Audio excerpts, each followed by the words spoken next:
If you work in quality control at a candy factory, you know strict safety regulations come with the job. It's why you partner with Grainger. Grainger helps you find the high-quality and compliant products your business needs to inspect, detect, and help correct issues.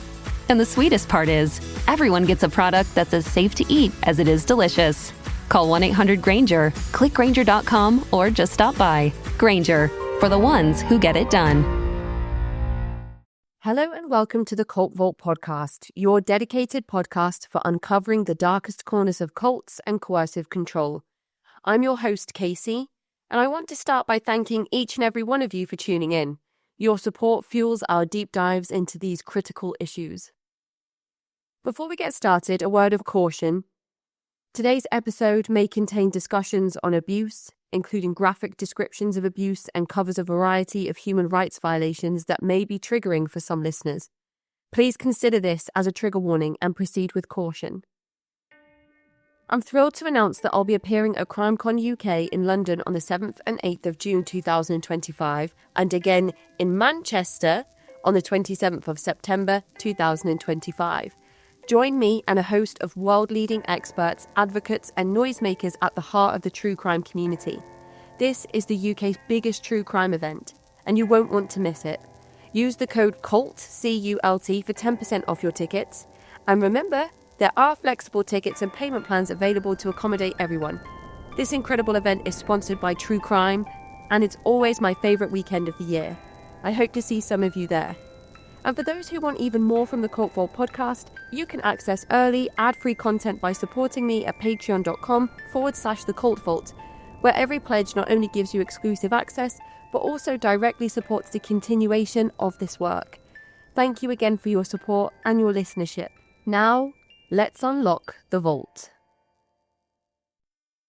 Hello, listeners, and welcome back to another episode of the Cult Vault podcast. I'm your host, Kacey, and today we are going to be revisiting a movement that has been spoken about in quite some depth on the podcast before, but we are going to be diving into a different perspective today.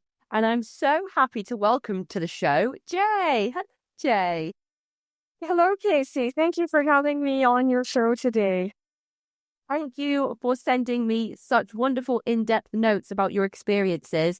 I'm really looking forward to gaining this new perspective today on a group that we have spoken about quite a lot, but there is a bit more interest from the wider public, I would say, in terms of what this group is, what they practice. I know that there are certain high-profile celebrities that talk about their involvement. So today we're going to be talking about Soka Gakkai International. Yes, I was part of the organization from age 4 up until about the age of maybe 27 years old. And I got into this group because my mother was already involved in it quite heavily. And this would have been when, I think about maybe 15 years after she arrived from Japan as a new immigrant. She had married my father in Japan originally, and they decided to move to Canada as my father was already a Canadian citizen. And they got married there, and they had my brother and I here in Canada. And she started practicing I call it a pseudo-religion for many reasons, which we'll get into. But she started practicing with this organization, SGI Canada. I think it was 4 years before I was actually born. So by the time I was 4 years old, she was already taking me to their meetings, their so-called Buddhist meetings, and exposing me to their practices, normally chanting and discussion meetings, and studying an organizational publication, which was called the World Tribune at that time. And it was based on Nichiren Shoshu's teachings, which was from Nichiren Shoshu, the Buddha, the original Buddha, that they claimed they were taking the teachings of, which is partially true. However, as I got older and I started to realize that there was something very wrong within the organization and its teachings, that I finally decided to leave in my mid-20s. Your mum becoming involved in SGI after she'd moved over to Canada, Was this, in your knowledge, like something she was using to like meet new people, or was it in line with her beliefs and practices that she held when she was still living in Japan? Oh, that's an excellent question, Casey. My mother was raised in a very large family. Her family was very well off. She was born into an ancient aristocratic family back home, and her parents were Buddhists, actually. My grandfather, my maternal grandfather, was practicing Zen Buddhism at the time, and his wife, my grandmother, was into Shinto, which is the sort of nationalistic Buddhist religion at that time. So my mother was raised in sort of a Buddhist spiritual setting, although her parents didn't force her into practicing anything with them. And when she came to Canada, she said she didn't know a word of English. So she met up with a group of women who were meeting at some other woman's house on a regular basis. And she sort of got pulled in because these women were both English speaking and Japanese speaking as well. That is my background. And they were very friendly with her, and they invited her to the meetings. They invited her to their homes for dinners and for different parties, social activities, because she was very lost without her family. She was the only one of her family of 6 children who decided to immigrate at that time. So she was lonely, she felt isolated, and I guess they sort of extended themselves outwards to her as an extended family, I guess. Yeah, I can absolutely see the appeal behind moving somewhere completely new, but also finding something slightly familiar in a group like SGI, which kind of has like a Buddhist westernized blend going on. It's very popular in more of the westernized parts of the world. And that's why there are things like SGI Canada, SGI USA, which is the chapter that Orlando Bloom is associated with and spends a lot of time talking about his hero and his mentor, Daisaku Ikeda, which I always find really interesting. Yeah. But that is maybe a conversation for later on or another day. Today, we're talking about you, Jay, and I would like to know if you can describe to us some of your earliest memories attending SGI events. Well, that's a very vivid memory for me because I was sort of, I guess, dragged into it by Mom. I wasn't asked if I wanted to go with her. It was actually expected of me to go with her. Now, I have to mention that I have an older brother who is quite a bit older than I. So he, being the male child of the family, was given more say as to whether he wanted to do things or not. Because being a patriarchal sort of society, if you have a male son who's the eldest, well, he has a lot more power in the family. And then being the only girl and then the youngest out of 2, it was just expected that I was to be a lot more submissive and to basically be told what you're done. Because part of the Japanese old school way of thinking is that women are supposed to be gentler and a lot more submissive, especially to their parents. And I have to also say that my father had no interest in joining the SGI at all at that time. He basically said, you do what you do and I'll do what I do. He said, I don't agree with what the teachings are. And he said, I'll drive you to the meetings because my mother never learned how to drive a car, unfortunately. So he had to take her to the meetings all the time and pick us up and drive us home. And there were 2 or 3 meetings per week. It was quite an active sort of a group here. And at first, when I heard the chanting at the meeting, I thought it was very strange. I thought it was very, it made me sleepy. I remember feeling very sleepy as a child at that age, in grade school, and wondering what people were doing. And then after the chanting stopped, people were just saying, hi, how are you? And introducing themselves, etc. And then having talks, right? They were talking about the religion itself and what they were doing. And there were lots of study meetings, they called them. So study meetings were like once a week usually. General meetings were twice a week. And then they'd have special occasion meetings on Sunday mornings quite early at 9 a.m. And I remember just having to go with Mom all the time. She was really trying to, I guess, make me join this organization with her because Dad and my older brother they were not, she said to me that they were not spiritual, but I think they were later on in hindsight. I think they were actually very smart.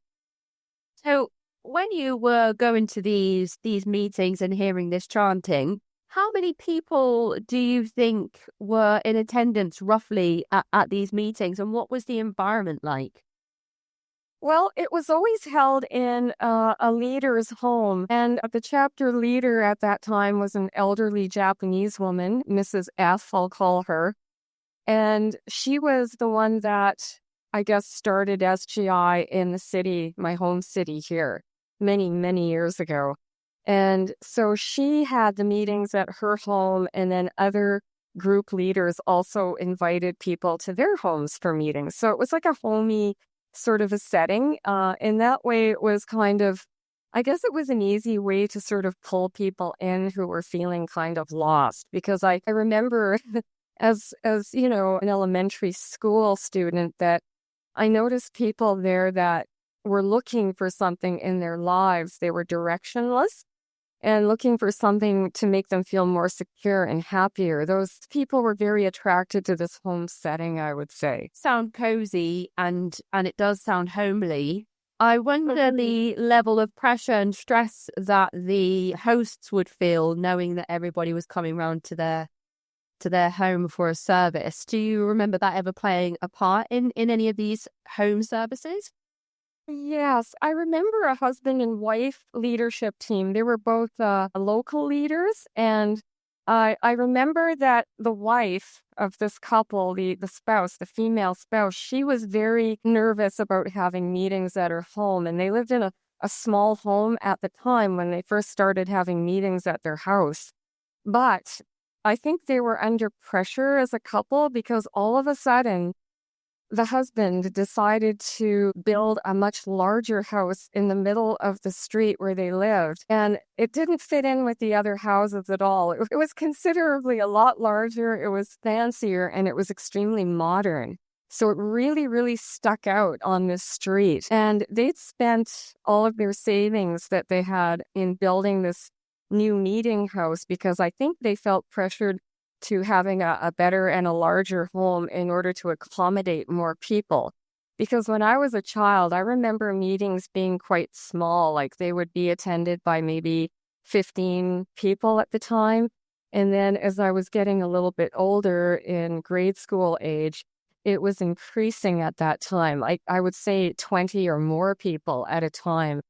And this poor couple, because of the financial pressure of having to build this bigger home to have more people attend the meetings, the husband ended up taking a part-time job beside his full-time executive type job, delivering newspapers really early in the morning with his son.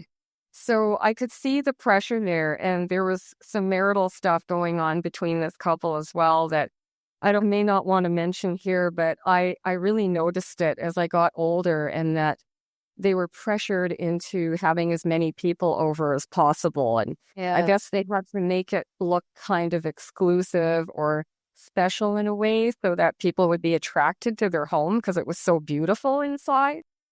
Yeah, absolutely. And almost like building like a community space, you know, much less a home, but more a gathering place for everybody to get together by the sounds of things. Well, yes, because it was large. It was 2 stories, and it must have been close to 2,000 square feet, really. It was quite a large home. Yes. Gosh. Wait, your mum, by the time you were 4 years old, she'd been in SGI for around 8 years. So is she in any type of leadership position at this point? I remember when I was in grade school, probably around the age of 12, she was appointed the chapter treasurer. So she was in charge of all the financials and the financial interactions in the group. So that would be taking money for the monthly magazine publications by SGI International, the Japanese version of the study materials, which was called the Daibyaku Renge at that time. And she was collecting the monies also for donations from the members. So she had to keep track of everything like an accountant would. And because my mother was very mathematically oriented, she was very good at this job. But of course, it was voluntary, and I remember it took up, quite a few hours every week, because she would be sitting at home at night at her desk at home, with these books at the time. Everything was on paper back then. And she was putting in numbers and writing people's names. And she had this big ledger that she had to keep everything separate with all the different publications, the Japanese, the English ones, and any special World Peace Day donations, which was in May, June usually, where the members were strongly encouraged to put out extra donations towards the SGI and its growth. I imagine there might have been some tension if your mum had been a leader and had been expected to host gatherings at your home where your brother and your dad were explicitly uninterested. Yes. I remember my brother getting into an argument with my mother several times as I was growing up, and he was telling her, "No, I'm not interested in this." He says, "I'm not spiritual." He said, I don't want to be part of this group. And I think on quite a few occasions, I would hear him say that very, very clearly. And my dad would sometimes just sort of put it away from discussion. He would say, "We've talked about this many, many times before." He says, "I don't want to attend." He says, "I feel very uncomfortable being there with all these people. And I don't believe in what they believe in." He says, I honestly think they're doing the wrong thing." And he explicitly told her that. So I remember hearing that on occasion as well. It's got to be hard for your mum feeling so tied to this group and having spent so many of her years integrating herself into this group to then be told by her son that he thinks it's wrong and that she shouldn't be a part of it. What's also interesting, though, is that your mum decides to say that he's just not spiritual. And I wonder if she's come to that conclusion or if that's just what she's been told by other people in STI. Right. I think my mother believed she was spiritual, but personally, she was diagnosed later in the early 90s by a therapist as being narcissistically personality disordered. So I always wondered why she was very controlling. And then she also belonged to this very high control pseudo-religious group. And she was very controlling at home. And my mother's behavior was very different in front of people in public, especially at the meetings, than how she behaved towards us in the home. So that's another point altogether, but I think it's all tied in together. I always wondered why I was always clashing with my mother constantly as a child, and especially as a teenager, because, when you're 15 or 16, you get rather mouthy and you start discovering really who you are. And you start expressing your opinions more. And I have a strong personality to begin with. So it was very, very high tension in the house because of that. And she was trying desperately, in my view, to become a happier person. And unfortunately, throughout her entire life, I'd never seen that actually happen. She was really grasping onto this Buddhist organization and their teachings and this glorification of President Daisaku Ikeda, the most, the last real president of the SGI. She was so fanatical about reaching her enlightenment and being happier and having more things go her way that I think being part of this high control organization actually was comfortable for her, because she was like that at home. She was very controlling. I mean, I was told a lot of different things that today would be considered really disrespectful, outrageous, and extremely politically incorrect. When I was growing up in the organization, and I actually met President Ikeda myself, our group leaders had an arrangement. There was this really huge community center that was built in Caledon Hills in Ontario at that time, and it was worth millions and millions of dollars. And the SGI Canada was fighting to get this huge community worship temple built there. And the residents of that area were wealthy, well-to-do, affluent people. And SGI was trying to get zoning regulations in order to build this huge community center that would be SGI Canada's headquarters at that time in the late 80s, 1987. And I remember the group leaders saying that they were getting a lot of pushback from the residents in that neighborhood because they didn't want a so-called cult coming into their area and taking over the entire residential area.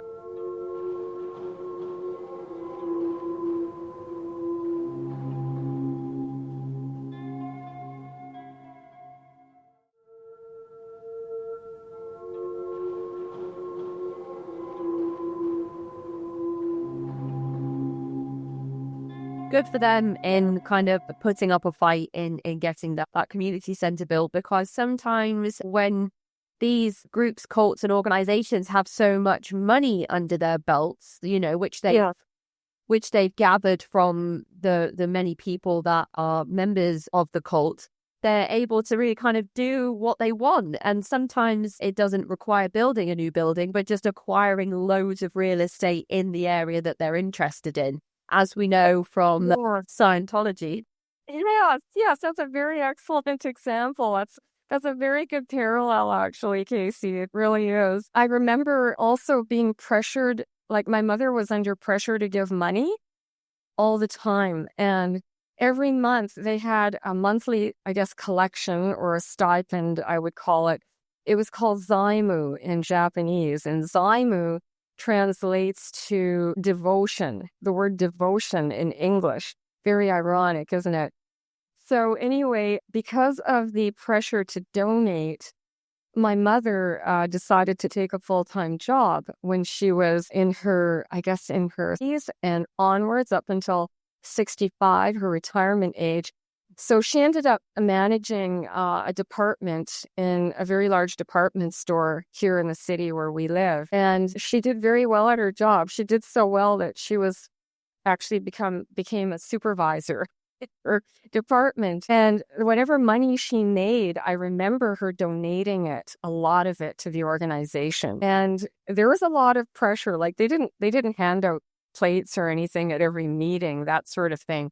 But it was very cleverly sort of put out to the members at regular meetings, which were 2 to 3 times a week, which I thought was outrageous. It was so much time that people were expected to put into this organization and their so-called practice, I call it, that it created, I'm sure, a lot of stress on a lot of the members. I remember when I was quitting at that time, I'd seen about probably a good 20% of the membership locally where I live. They also quit too. They just gradually left, or they just outrightly left at that time. And I know that my mother was giving probably 30% of our family income at that time between mom and dad to the organization. That's quite a lot of money when you think about it. It is. And when you consider that some of the members of SGI will be very affluent members of society, or kind of like Hollywood heartthrobs like Orlando Bloom, for example, then some of the money that they are going to be collecting will be substantial, significant amounts that I'm sure are stored away in various bank accounts to buy up real estate or to fund the lavish lifestyle of a leader who may or may not be dead at this point. You mentioned that you met Daisaku Ikeda. Not many recent SGI members can say that, because apparently he was alive and well, but nobody had seen him for a very, very long time. And so there were reason for that. I found out through my mom in later years, right, that President Ikeda actually had a series of major strokes as he got older. And I believe he was a narcissistic leader himself because there was so little emphasis on the actual teachings of Nichiren Buddha, the original Buddha. And it was more about glorifying Daisaku Ikeda himself. I think he was seen as an icon. Like, I remember growing up and hearing weird things from the members. They would say things like, oh, President Ikeda is like the modern day reincarnation of the original, Shakyamuni Buddha, they call them, right? And there was a Shakyamuni Buddha a long, long, like thousands of years ago in India, and that was his Sanskrit name. And so they believed, I don't know who started this rumor, but I remember at every meeting I attended, whether it was locally or in Ontario where the headquarters is located, that, oh, President Ikeda is like, he's been reincarnated from the original Buddha and he's here to sort of save everybody now, to get them to practice the only religion, the only true religion of the world, so that people could attain enlightenment and Buddhahood and become eternally happy and live forever. And I thought, when I met him, I thought, he looks like an ordinary guy to me. Although, because he's driven around in a big stretch limo and wears Savile Row suits, I'm sure he's quite well off. And I was wondering about that as a teenager. I thought, like, okay, Mom, where's all this money going to, right? And I'd ask the leaders. So when I was at meetings and I was starting to get older as a teenager and as a young adult, I was asking too many questions, it's called, right? So in a high control organization like this, when you ask too many questions, you are told in front of the other members at these regular, like, house meetings, we'll address that issue later in private. Okay, right? yeah. So just kind of like terminating the conversation right there. Yes, that's right. And then when you were taken aside in private afterwards with one of your leaders, superior leaders, I called them, you were told to, that's not really appropriate to question that, or you need to see a senior leader in the women's division in order to get guidance from them. It's called guidance.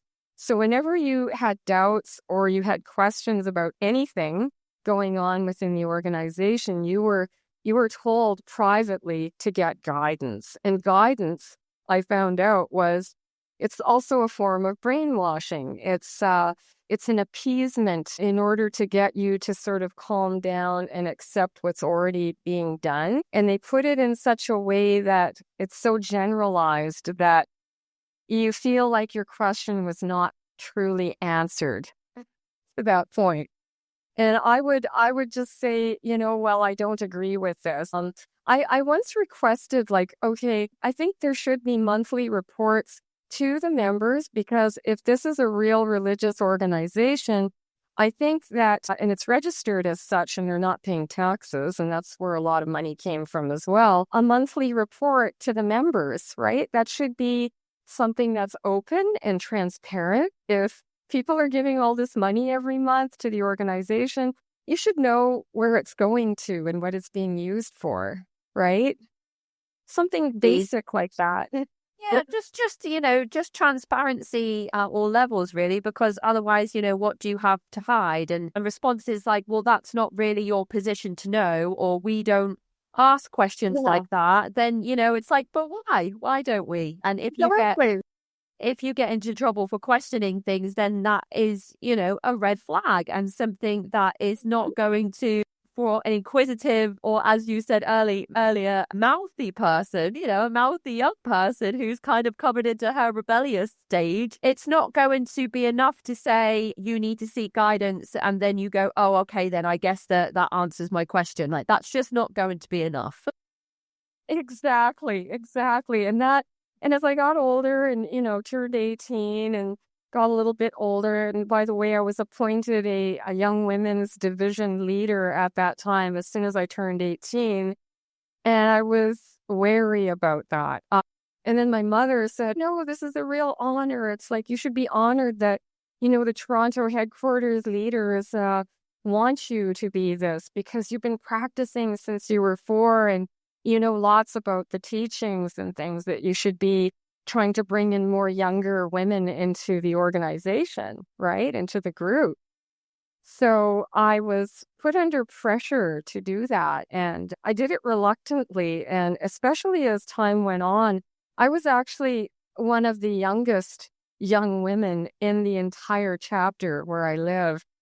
And so what happened to me during that appointment was I was holding one meeting every week at one of our homes, not just ours, though, because, of course, my dad and my brother were not comfortable with that. So we would have to meet at other members' houses once a week in order to conduct these young women's division meetings. And we would do all the chanting and then have a meeting and talk about different things as young women. But you know what happened? Bullied by the other young women's division members in this group because they were all older than I was at the time.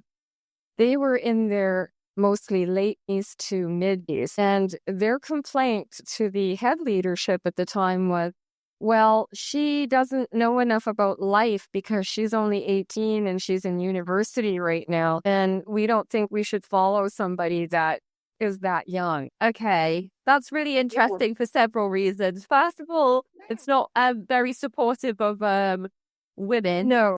In terms of women supporting women. But typically you do find in these types of exploitative and destructive groups that there isn't really outwardly, there's lots of messages of love and support.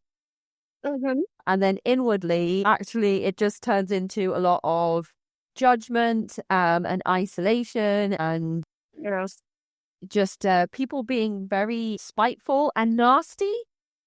Second of all, if you've been in SGI, like some of these women, I imagine, for really long periods of time, then you are also not as worldly experienced as maybe somebody that's never been in SGI, because so much of your life and your time is expected to be dedicated to this organization. Lots of different things we can pick apart. And obviously, I'm just feeling a bit defensive for you because I don't like that that's the response that was given and not like, oh, yeah, let's all work together and empower each other.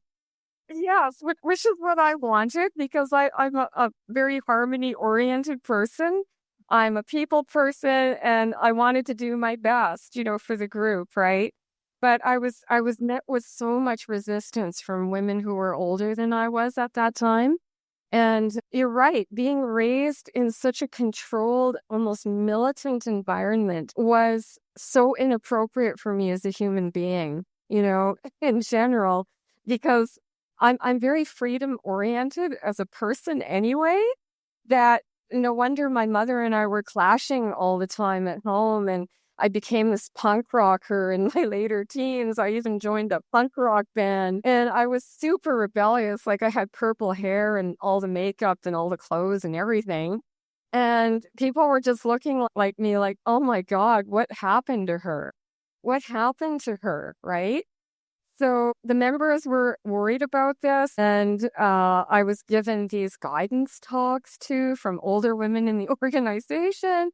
And I just kind of looked at them and I said, look, if I'm not allowed to be myself as a human being, I said, then why am I part of this? Because I said, obviously, you're not doing it. I see so much control and patriarchy, especially in this group.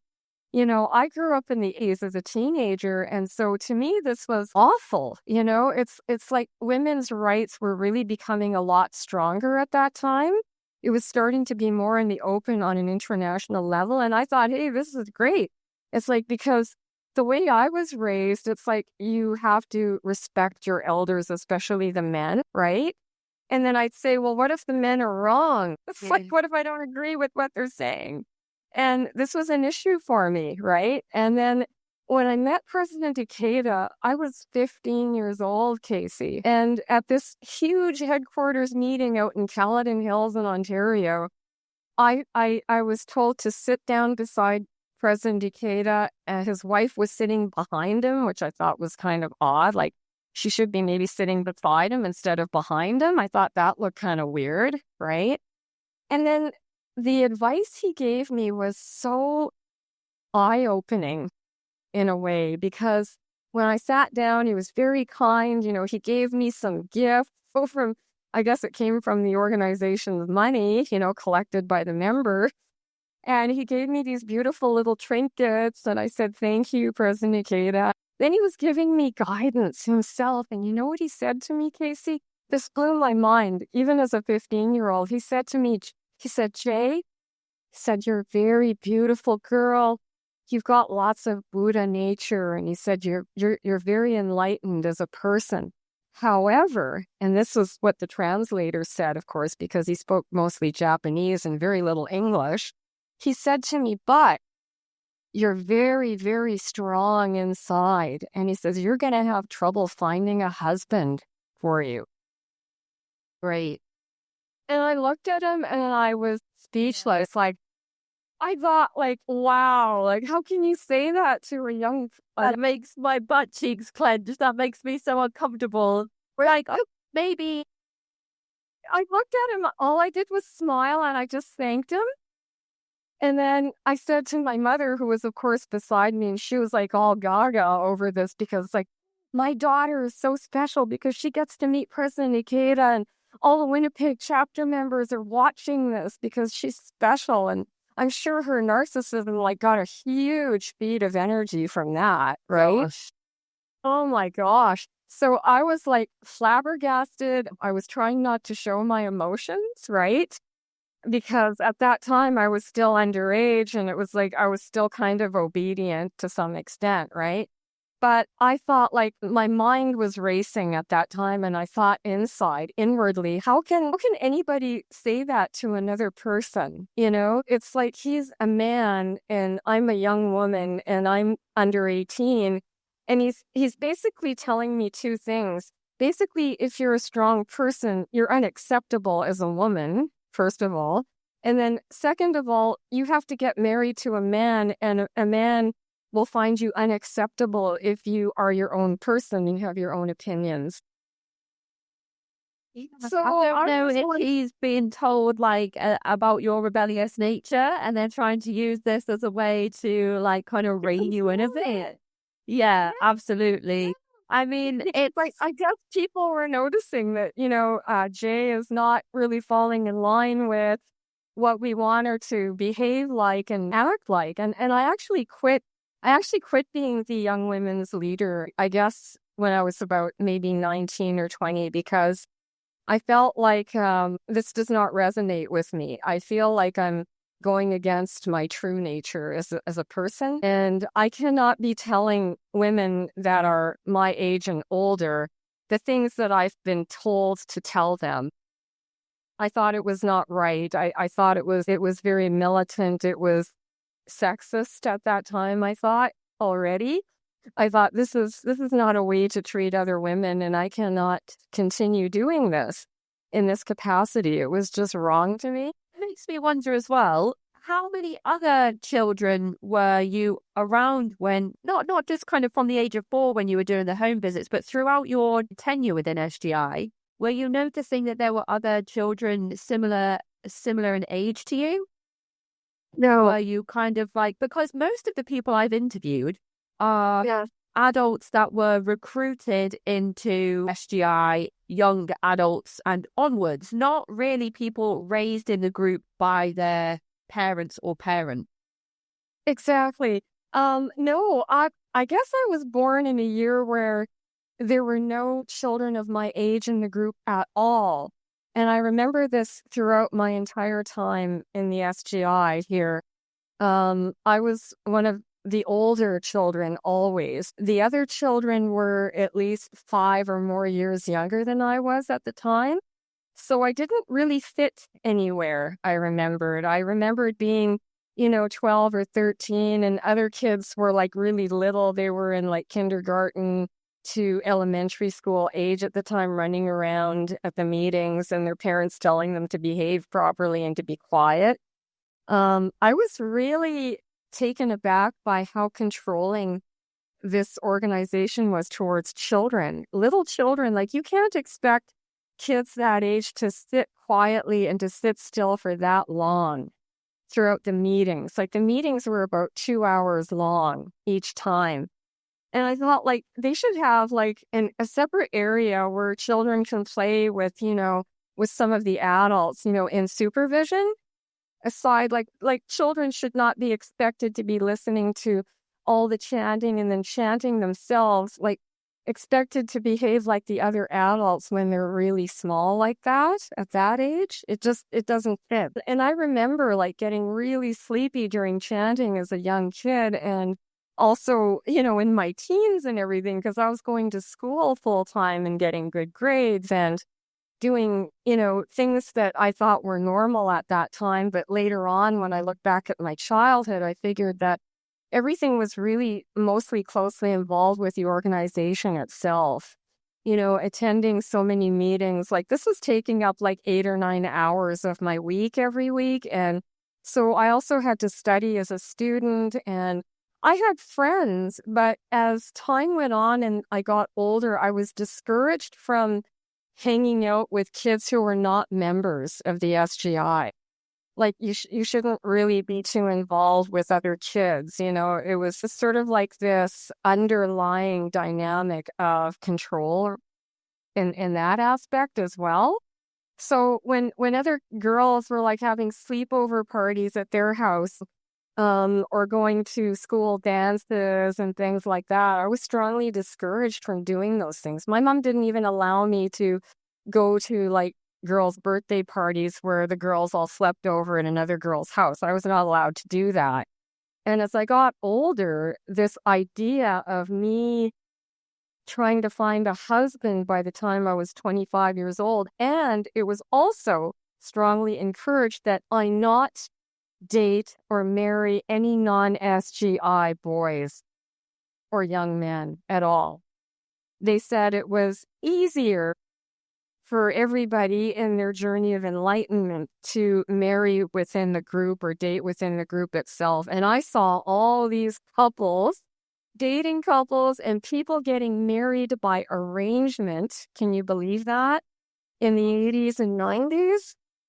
A lot of the couples that were leaders in our chapter here where I live, they were married to each other, and they were not people that you would expect to be either dating or married to each other.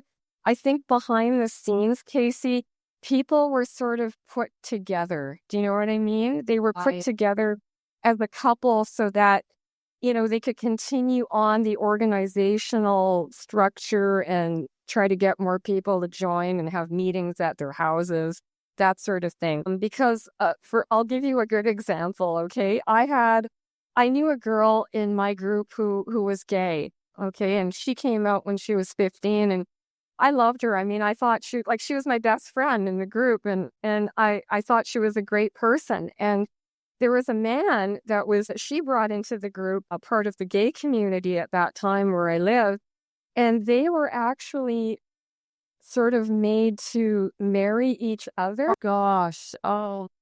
And I was like horrified by that. I looked at my friend and I said, oh my gosh, I said, they can't expect a gay man and a gay woman to marry each other for an image of being a couple.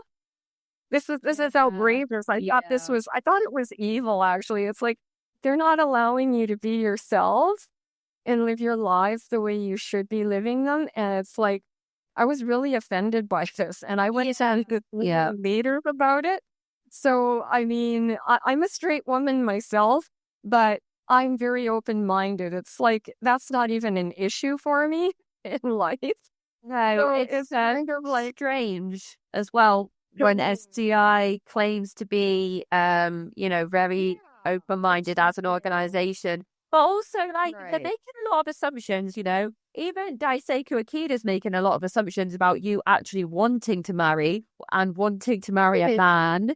And, wanting to find a suitable part. Like, maybe you just don't want any of these things. Maybe you don't want to get married, or maybe you don't want to marry a man, or maybe you just, want to be on your own, which is also absolutely okay.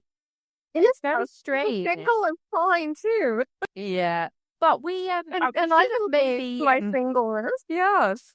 I embraced my singleness for a while, so Yeah, which I think is important for everybody to do, just to kind of find your own way independently of it. But that's easier said than done when we're talking about a lot of these high control groups, especially when they are like, the Unification Church, for example, setting up couples from different countries to kind of allow this network of trafficking almost to take place. So with these exactly, yes, mass arranged weddings of international people. But we should have really talked about this at the start of the episode, and we're kind of almost coming to the end now, but we're going to throw it in anyway.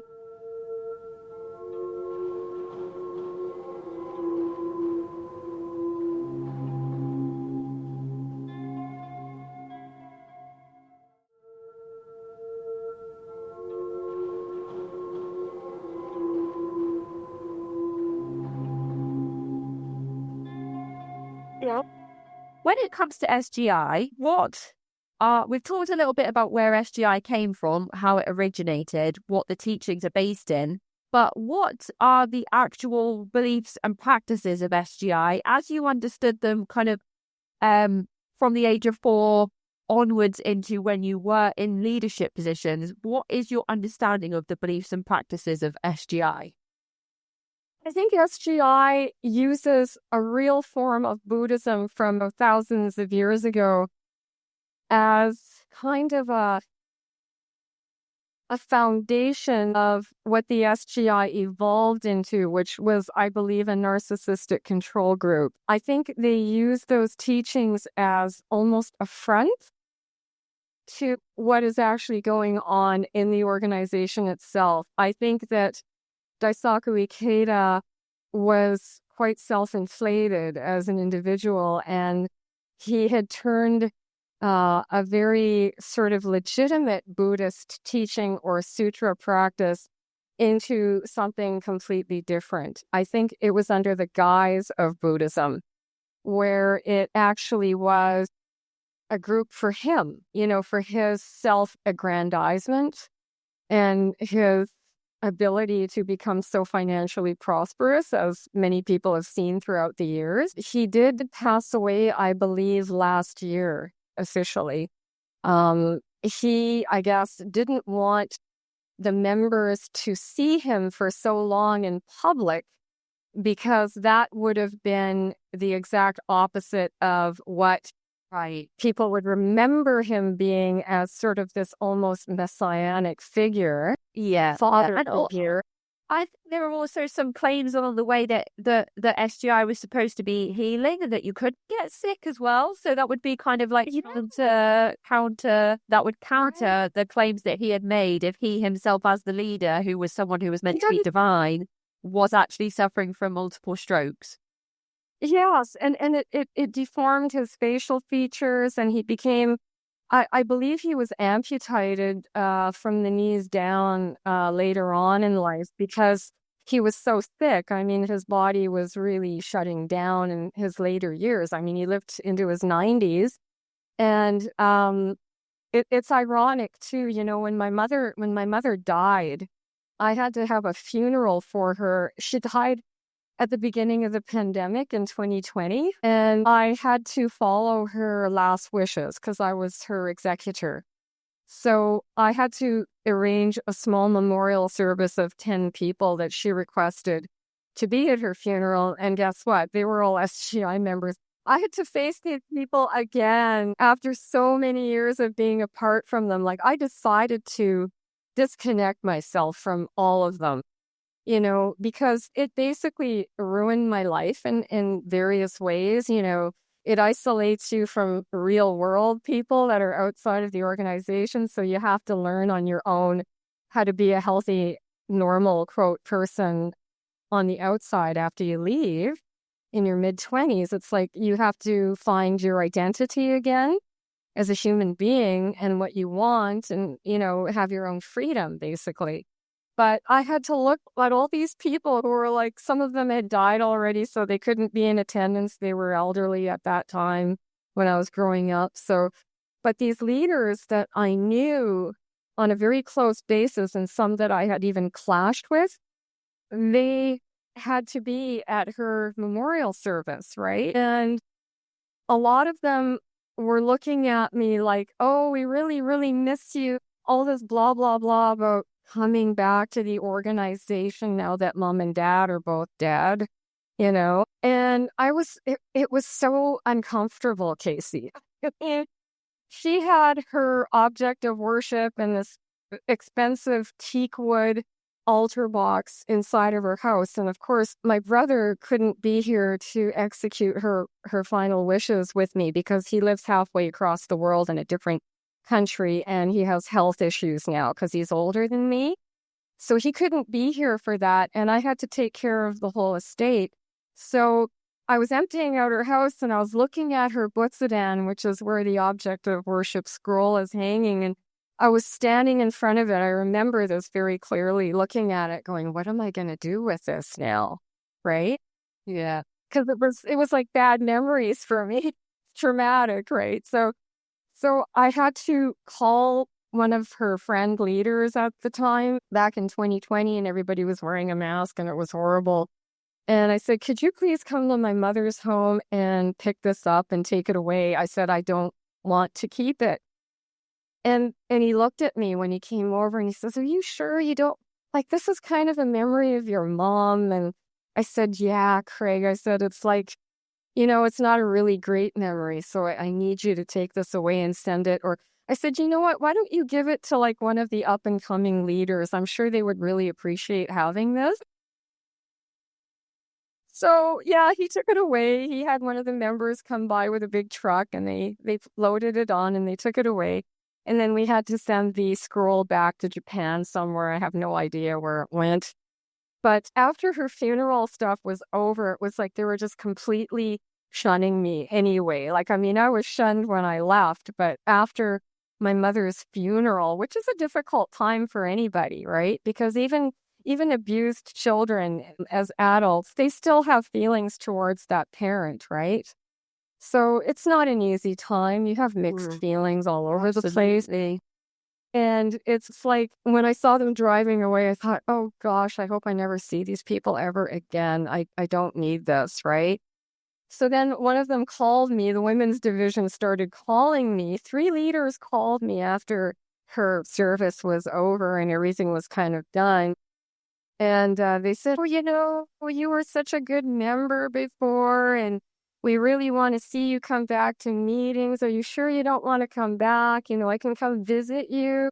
And I said, thank you. I really appreciate the effort and, the caring, but it's not real caring, Kacey. Like this group is so good at being fake. I have to say fake because it's such a glib, superficial kind of caring. It's right. Like a superficial charm that they put on in order to entice people into the group itself.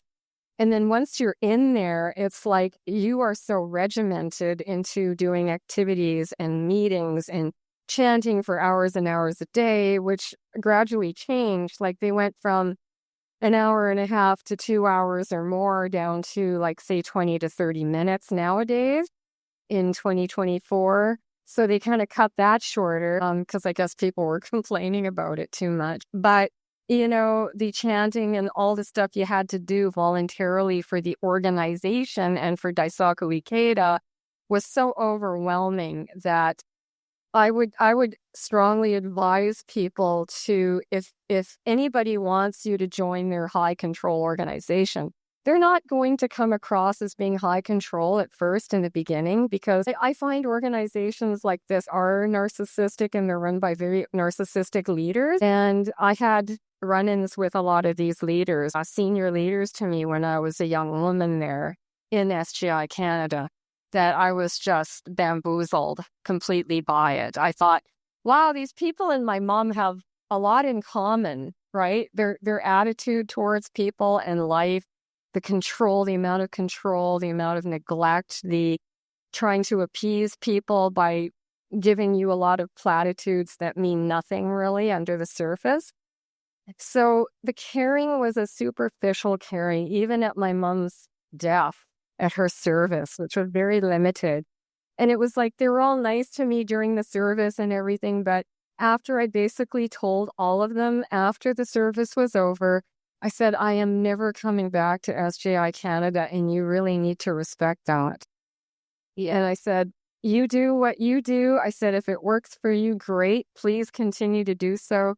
But I said, please, I do not want to hear from any of you in the future until I die, basically. I told them that, like with these arranged marriages between, Japanese people and other Japanese people and non-Japanese people and all kinds of people that were never supposed to, I think, be coupled together.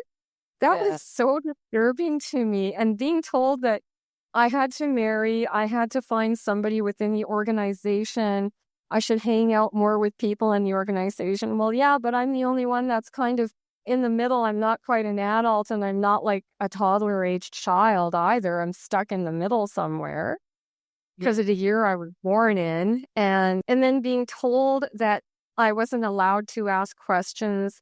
And, well, this is the way we've always done it. And this is the right way of doing things. And so I wanted to tell you briefly about how I was guilted into staying. And it was mostly by my mother and the Japanese, more traditional, older members of this organization. It's a word called bachi, and it's spelled BATCHI in the English, and it's punishment. It's called punishment. Punishment is, and I'll give you a list of things that would be considered punishable. Asking too many questions and making a scene at the meetings. 2, you're not chanting enough. If you only chant more, you will be much happier, and that's all the things that you want in your life are going to come true for you. Even if you got stage 3 or stage 4 cancer, I think you'd be able to overcome this sort of illness by chanting a lot more. That's another thing. Yeah. That's very, very oppressive. Thirdly, you would get bachi if you left the organization. Okay, punishment. And it wasn't like a punishment from really SGI Canada. It was some sort of ethereal punishment that was out there somewhere. It's like some force of nature was going to make you miserable, unhappy. You would get really bad luck. You would be cursed in some way if you did any of the above list that I just gave you. Yeah. So, yeah, it was really, really horrible. And to say so pridefully that this is the only way to attain true happiness and enlightenment is poppycock. It's utter nonsense. I think that we're all part of a collective consciousness. We are human beings. We're spiritual beings having a human experience on this earth. That's what I feel personally. And that we are all just beings here. We are experiencing life, right? And because we're all individual souls, we need to figure out what works best for us on an individual level. Absolutely. And it's so nefarious to exploit someone's spirituality in that way and make it as though you are the only solution to a whole magnitude of really blurry problems, like nothing definitive, like this sort of thing might happen or that sort of thing might happen. And the only thing that can save you from those things that maybe, sort of might happen, this is this chanting and this belief and attendance with SGI. And I wanted to ask if you could just talk through the listeners briefly or remind listeners who have listened to the earlier SGI episodes, what is the chanting and why is it significant, and what does it have to do with another Buddhist chant that is not quite the same as this Buddhist chant?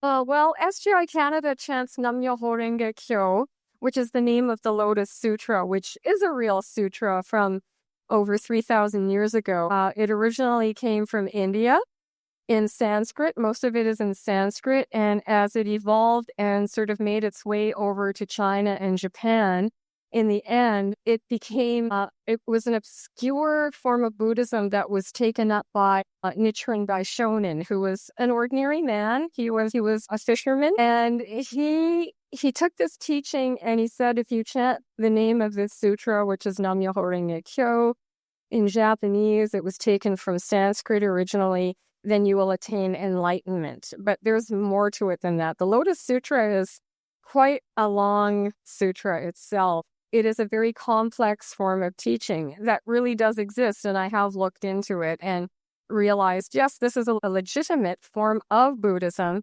However, the way it's being practiced by SGI all over the world is, I would even call it a bastardization of the original sutra.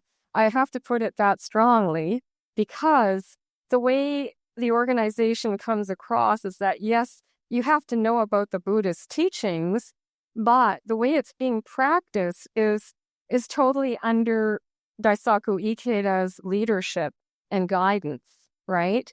It has nothing to do with the priests or anybody that's, really knowledgeable and really well practiced in the actual original form of Buddhism itself.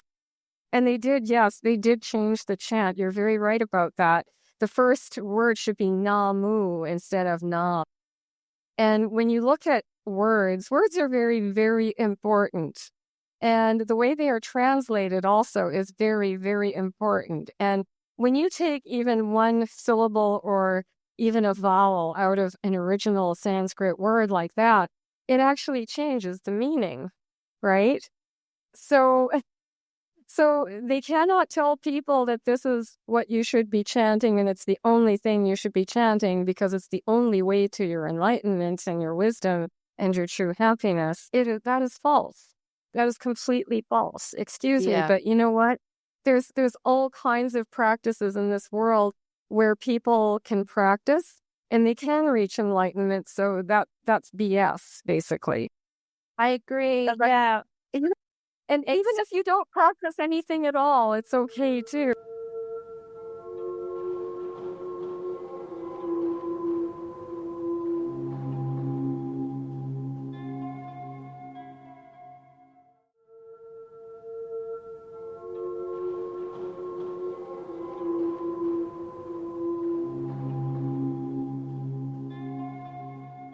Yeah. I mean, that's my stance, definitely. And I think it's interesting to read different forums and different perspectives on people that do practice Buddhism and different types of Buddhism, because sometimes SGI will be given the cult label just because of the chant being different to the original chant. And that's very similar to how people in different branches or sects of Christianity will call other branches and sects of Christianity cults because they follow, like they don't follow the Trinity or, like whichever specific difference a group wants to pick up on and say that's why this Christian group is a cult.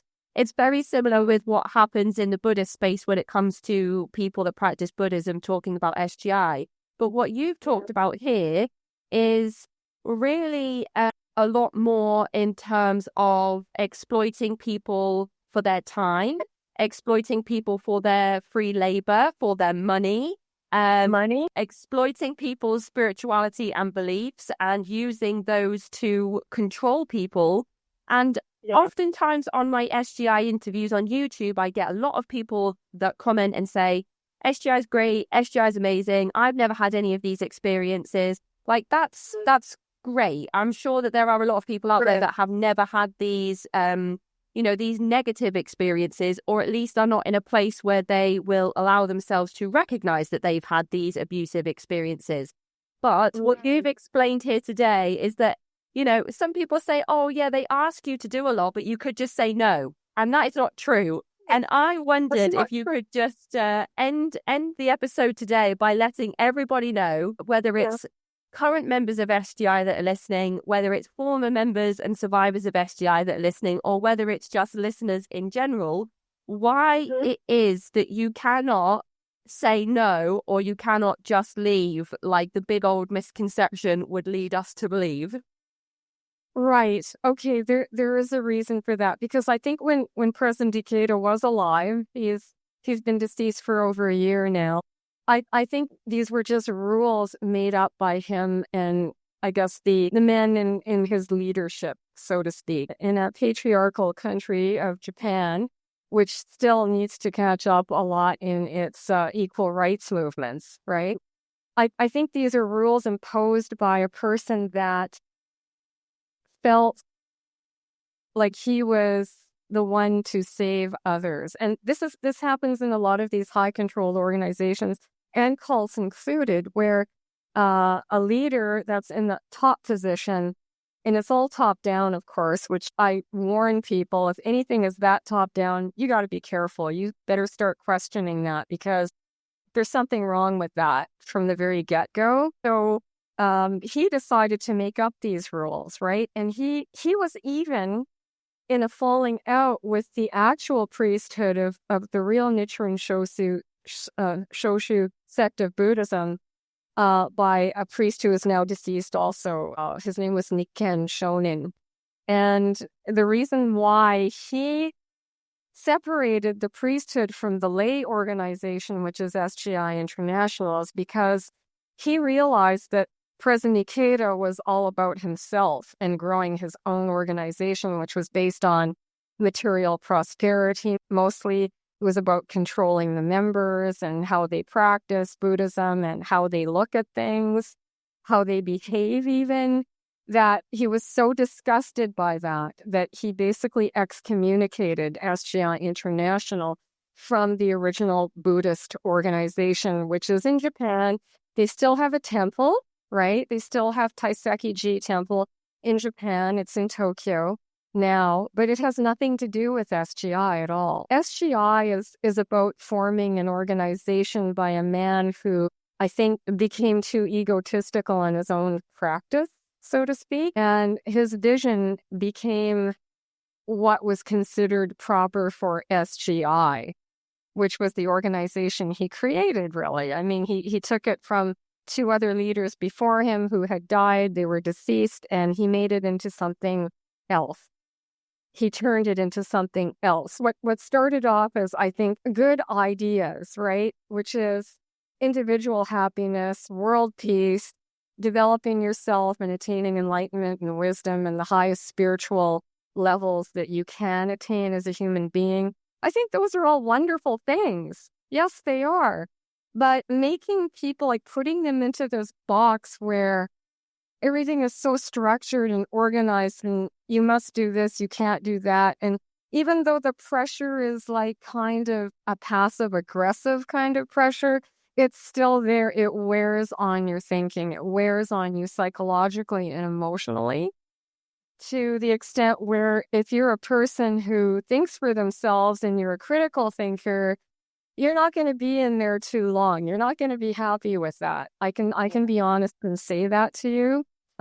If you're a person who needs to belong somewhere, maybe you came from a really crappy family background or something. Maybe you were an orphan as a child. You have this need for having a family to feel comfortable with. If you're a conformist naturally, then you'll probably like the SGI in a lot of ways, right? But for people who see what's going on under the surface, and I'll tell you, the higher you get in leadership, the more stuff you're going to see, whether it's good or bad. Yeah. And for people to be arranged in marriages, for instance, in our group, I was looking at that thinking, this is unacceptable. Not only is that a medieval practice from ancient times, which no longer fits into our contemporary world, it takes away people's freedom. It's like, oh, but if you marry somebody that practices with you, you're going to be happier and you'll attain enlightenment faster and you'll do it as a couple, which is a lame excuse. It's like, excuse me, but you're putting conditions on people. You're actually telling people who to marry and who you can't. And you have to marry. It's like, what if people don't want to marry? I have friends who've never been married and they're happy. It's like, there's nothing wrong with that either. So anywhere where you're not allowed to question, where you're not allowed to think for yourself, where you're not allowed to do the things that are right for you as an individual human being, get out of there fast. I say don't walk, you should run. Because whenever anybody tells you this is the only way, they can't explain everything to you properly. If they tell you this is the way it's always been done, well, you need to run away from that, because they're never going to give you a straight answer. They're not going to be really honest. And superficial charm it works on people for a while, but if you're really your own person and you're secure as an individual, you're not going to buy that for very long. And I think that's good if you don't buy it for very long. You need to get away from anything out there in the world that's too controlling and it's too black and white. Black and white thinking is very dangerous, I think. So I just want to put that out there. If you're thinking of joining the SGI, okay, take a look at it, but be critical in your thinking. Ask questions. Think for yourself, because if they start telling you that you shouldn't be doing this or thinking that, you really should maybe not join an organization that says any of those things or makes you do certain things or makes you get away from the things that you want to do. I mean, I had to give up some of my friends growing up in this organization because they were Christians. And another thing is that you are not allowed in SGI Canada to attend any other religious ceremonies, events, or look at their teachings either. That is very, very frowned upon. And I have to be honest about that. That to me it came across to me as a teenager, especially, that's very narrow-minded. And it's like, why can't you learn about other people's stuff? I think you should learn about as many things as you want to in this world, because that actually contributes to your happiness and your growth as a person. Yeah, I agree. And I think that's very well said. And some nicer sentiments to take away from a conversation that's been kind of centered around control, and even just control through social proof and conformity, because, saying no to doing something in SGI when you're at a certain position will result in, I imagine, some more sour confrontations from some of your and other members of SGI. But this has definitely been a conversation that has given a totally new perspective what we've heard about before from previous survivors that have come on to speak about SGI. And I know that the ex-SGI community, who are so active and so supportive of this podcast, will be really thankful to hear another installment on this show regarding Soka Gakkai International and just what it's like for children being raised into this particular movement.